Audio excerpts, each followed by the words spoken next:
Hello everyone! So, in today's video, mag-unbox tayo. Actually, I am so excited kasi this is my very first PR package from Mars Joffren. Yes, I've been using their product for quite some time now. Like the lashes and the lash glue.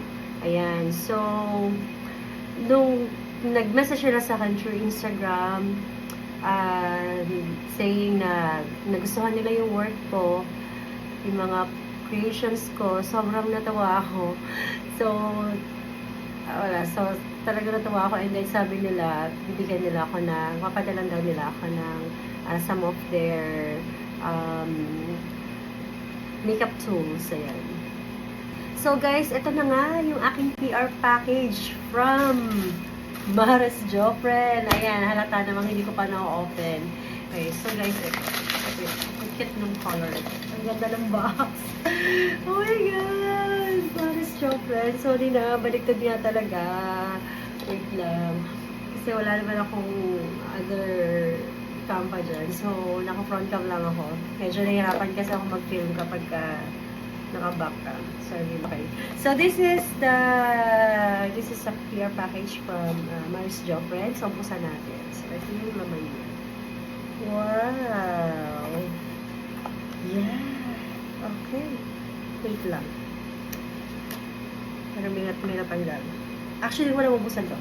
Ito. Ayan. Ayan. Wow! So, guys, isa-isahin natin yung laman ng package. Yan. Gusto ko i-try ito. This is the eyelash curler. Wow. Yung Pixie series nila. Yung Pixie lashes. Oh my God.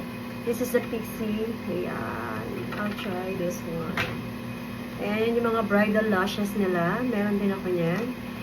And wow. Naka-add to cart sa akin to. Actually, yung PX03.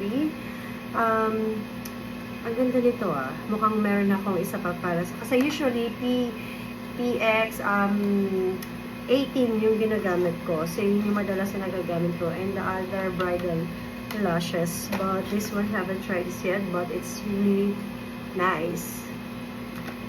Pwede siya para sa mga bridal makeup. And yes, the lash glue. Yan. At least meron na akong stock. Ito talaga, ang ganda ng lash glue nila, sobra. So yun, may stock na ako. Again.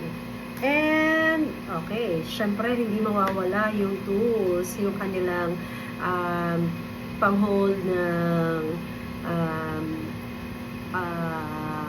eyelashes. Okay, so, and of course, the makeup brush. Yes, I have a set of this already. So, natuwa naman ako. Meron na naman ako isang set. Yes. Okay. I love it. So, meron na ako nito. Nagagamit ko na to. Nakikita rin yun sa video ko. So, guys, affordable lang to. Pero ang ganda ng quality ng brushes nila. This is the blush brush. Shading blush. Gusto ko to. Oo, promise. Maganda yung brushes nila. So, yan. Meron na naman akong reserve. Thank you. Yan. Thank you so much, Mars Joffren. So, yan. There you go. Ayan yung mga na-receive natin from our favorite, one of our favorite lashes and tools. Ayan. Thanks!